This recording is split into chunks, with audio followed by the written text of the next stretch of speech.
नमस्कार। आज हम बात करने वाले हैं यूक्लिड विभाजन प्रमेय का। यूक्लिड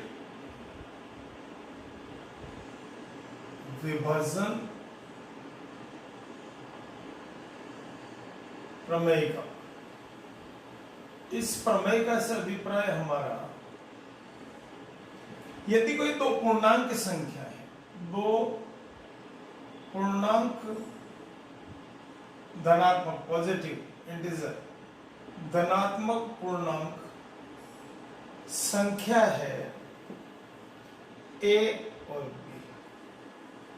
ए और बी अगर है दो पूर्णांक संख्या जहां ए की वैल्यू बी से बड़ी है, तो इस स्थिति में क्या होगा? तो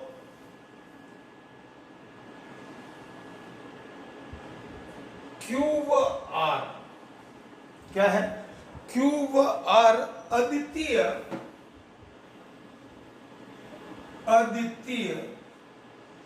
पूर्णांक क्या प्राप्त होंगे? अद्वितीय पूर्णांक विद्यमान होंगे। कैसे होंगे बात करते हैं। ए और बी, यहां शून्य नहीं है, इसकी वैल्यू अशून्य होनी चाहिए।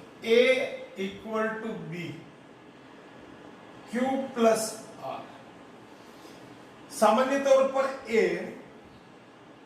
पूर्णांक संख्या है, बी पूर्णांक संख्या है।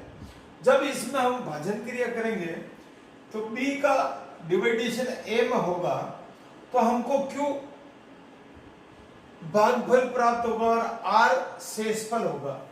और आर की वैल्यू सामान्य तौर पर 0 से बड़ी या बराबर होगी, और आर किससे कम होगा? जिसका हम भाग लगा रहे हैं।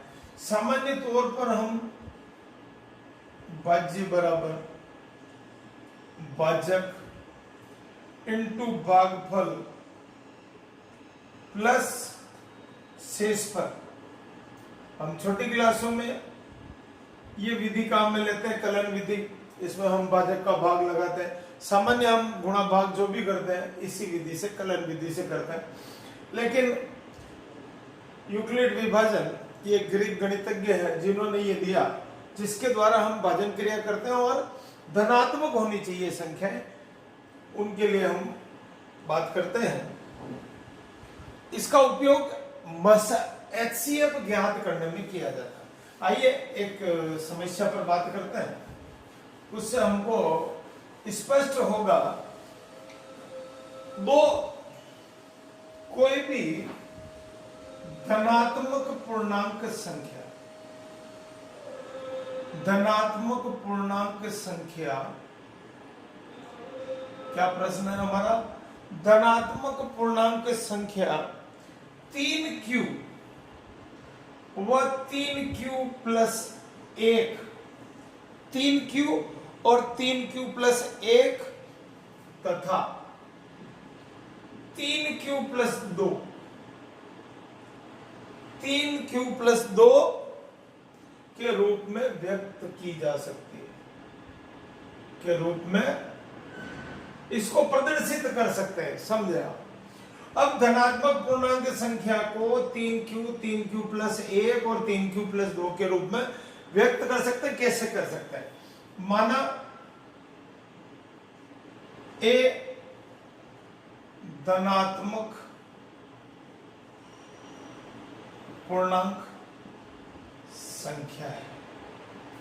अब यहां पर ए धनात्मक पूर्णांक संख्या है, तो आपका बी कितना हो गया? 3 हो गया।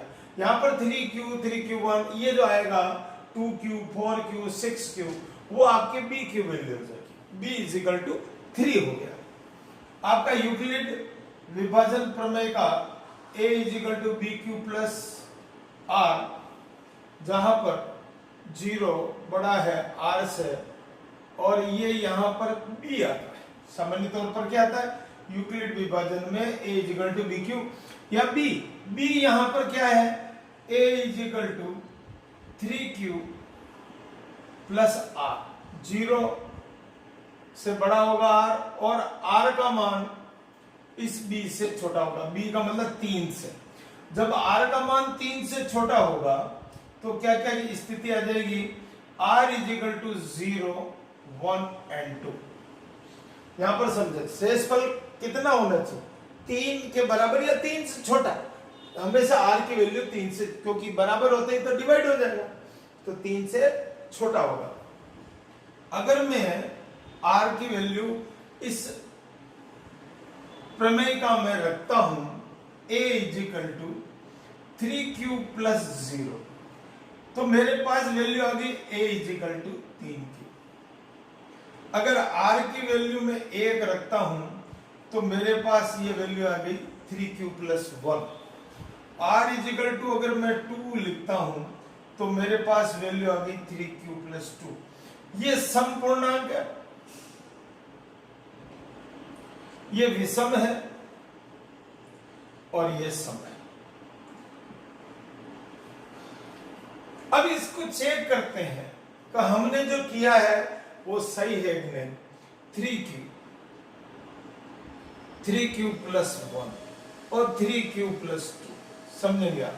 मैं यहां एक लाइन किए देता हूं, यहां पर q की वैल्यू अगर मैं 0 लिखता हूं, यहां पर क्या करेंगे, q की वैल्यू ये सम है विषम है या नहीं है ये अभी आपको, यहां पर 3 इंटू 0 इज 0, यहां पर 3 into 0 plus 1 is equal to 1, 3 into 0 plus 2 is equal to 2। अगर मैं q की वैल्यू 1 लिखता हूं तो यहां पर मेरे पास 3 आ गया, यहां 4 आ गया, यहां 5 आ गया। q की वैल्यू अगर मैं 2 लिखता हूं,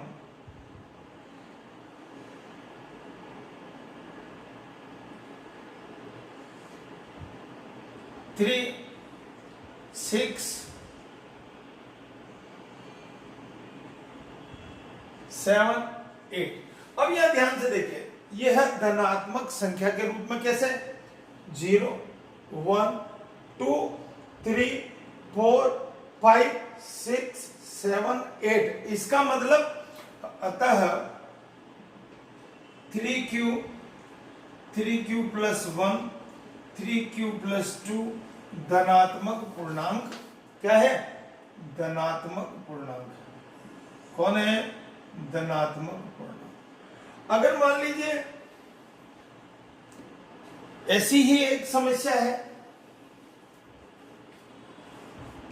इसी के साथ बात कर लेते हैं यहीं से, और यहीं पर समझ में आ जाएगी, अपन संख्या चेंज करेंगे। धनात्मक पूर्णांक 2q सम तथा 2q प्लस 1 विषम धन पूर्णांक। क्या है, विषम पूर्णांक, धन पूर्णांक है।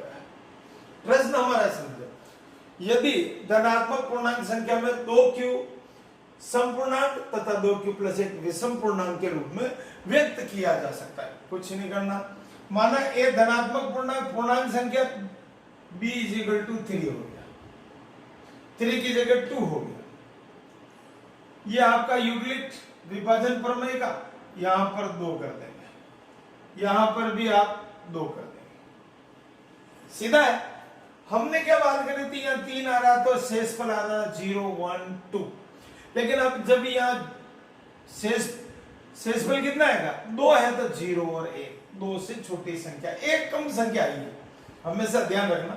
यहां जो b आपकी वैल्यू उससे हमेशा r शेषफल कम होगा। अब हमको क्या करना,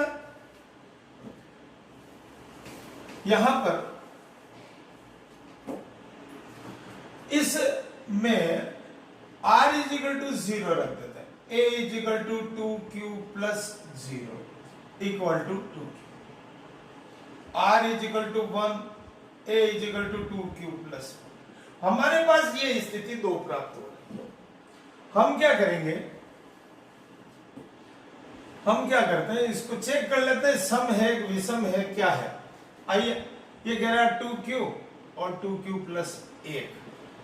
क्या करेंगे, इसमें q की वैल्यू रख दी 0, तो ये 0 आ गया, यहाँ 1 आ गया, यहाँ पर 2 आ गया, यहाँ 3 आ गया, यहाँ 2 रखा 4 आ गया, 5 आ गया।